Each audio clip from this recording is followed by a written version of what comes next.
पेशावर ज़ल्मी के कैंप से ना एक बड़ी मज़ेदार किस्म की अपडेट आई है। अपडेट ये कुछ ऐसी है कि जैसे पहली दफ़ा जो है ना आपके जीजू आपके घर आए ना, तो जो प्रोटोकॉल वो चल रहा होता है ना, ये कोई इसी किस्म का प्रोटोकॉल है।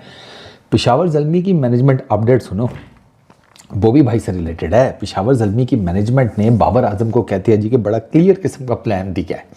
उन्होंने बाबर आजम को इंस्ट्रक्ट किया है कि बॉबी भाई आप अपनी नेचुरल जो क्लासी गेम है ना, मुझे की आ गया सी, खैर दफा करो कितने सी ऐसी, हाँ बॉबी भाई तुसी ना अपनी नेचुरल क्लासी गेम खेडो, टेंशन नहीं लैनी, सानू कोई परवाह नहीं स्ट्राइक रेट दी, तुसी जिन्नियां मर्जियां गेंदा लैनियां ने लवो, सुकून नाल खेडो। अच्छा जी, कोई टुल्लेबाजी करने की ज़रूरत नहीं है, कोई जिसे कहते हैं वो कोई भी एक काम करने की ज़रूरत नहीं है जो ज़बरदस्ती माइक हैसन आपसे करवा रहा था।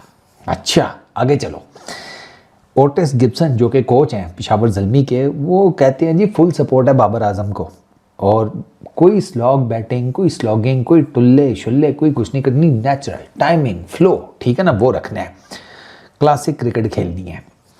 तो ये प्लान है। ये तुहानू दस्या ना पहली बारी जीजू का आराम, ये आपका कमरा है, वो साथ अटैच बाथरूम है, ठंडा पानी भी है, गर्म पानी भी है, नया टूथपेस्ट, नया ब्रश, नया कंघा, ठीक है।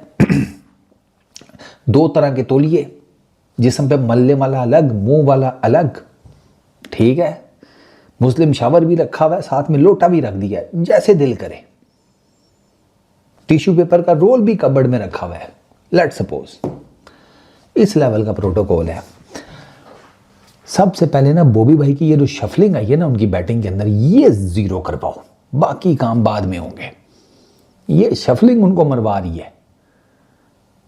ये जो मार धाड़ के चक्कर में बॉबी भाई ने पता नहीं किधर जाकर ट्रेनिंग किया, नेट्स में ही बैटिंग कर कर अपना बेड़ा गर्क कर लिया बैटिंग का।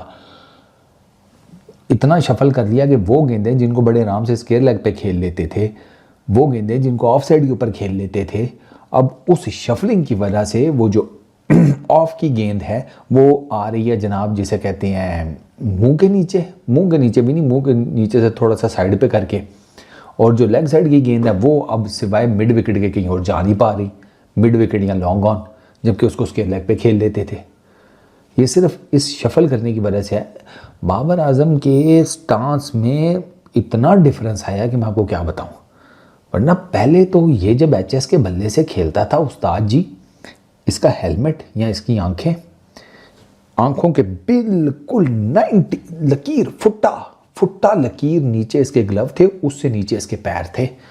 इतना अपराइट खड़ा होता था ये, इतना अपराइट, वो जिसे कहते हैं ना आइडियल गेंद को खेलने से पहले जो आपका बॉडी वेट होता है बैलेंस के अंदर, वो बाबर आजम उसका नोबेल प्राइज था, इतना ज़बरदस्त था। और उसी टाइम ये ऑफ साइड पे गैप भी तलाश कर लेता था, बड़े आराम सुकून से खेल भी लेता था। मुझे ये नहीं समझ में आती कि बाबर आजम को ना, मेरा दिल करता है किसी दिन मुझे मिला मैं इससे पूछूं। और 2019-20 में भी सरकार आपने T20 क्रिकेट ही खेली थी, समरसेट के लिए खेली थी वाइटलिटी ब्लास्ट में, और आप ठीक क्रिकेट खेल कर आ गए थे। तो उसके बाद क्या आपको हुआ कि आप अजीबोगरीब किस्म के फार्मूलों में पड़ गए। अब इसमें मेरा एक और कंसर्न ये है कि चलो बाबर आजम, वो by the way Babar Azam को आज वो अब्दुल रऊफ साहब ने भी बैटिंग करते हुए देखा है पेशावर ज़ल्मी के नेट्स में, और वो कह रहा है कि मुझे कोई नहीं नज़र आती बैटरमेंट, बैटिंग टेक्निक को लेकर बाबर आजम की कोई काम नहीं हो रहा, नथिंग व्हाटसोएवर। अच्छा खैर चलो उस चीज़ को साइड पे करो।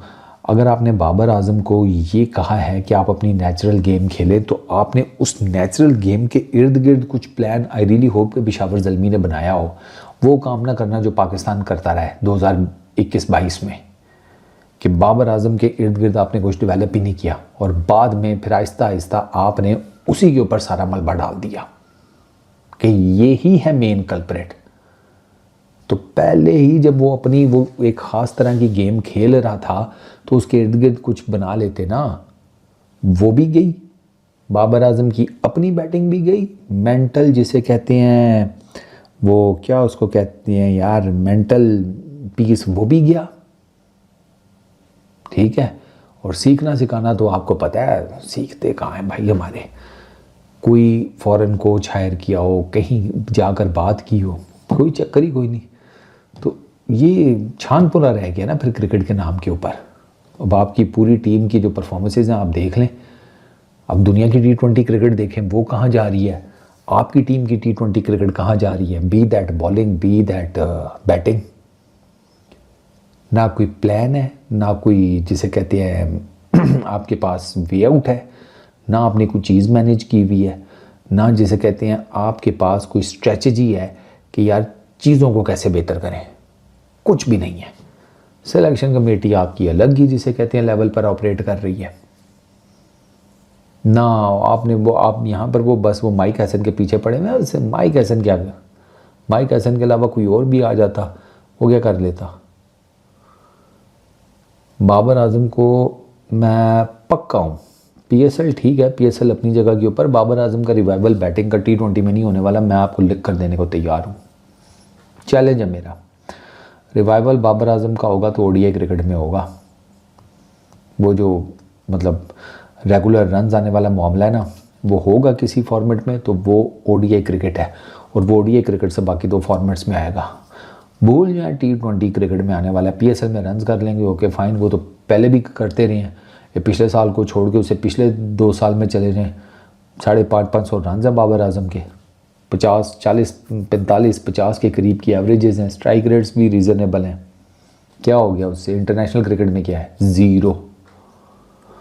T20 क्रिकेट में नहीं होगा। मैंने क्रिकेट देखी हुई है, मैं अभी नहीं बैठ के बोल रहा।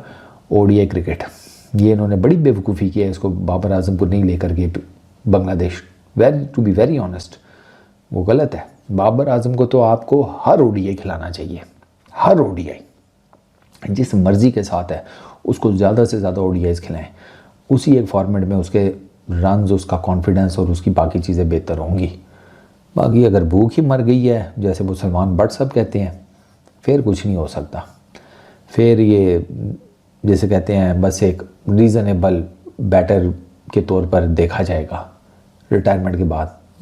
कोई फैंसी नहीं, नथिंग व्हाट्सोएवर कि बंदा कहता है ना कि वो क्या चीज़ था वो ना। इस वीडियो में इतना ही। Peace out.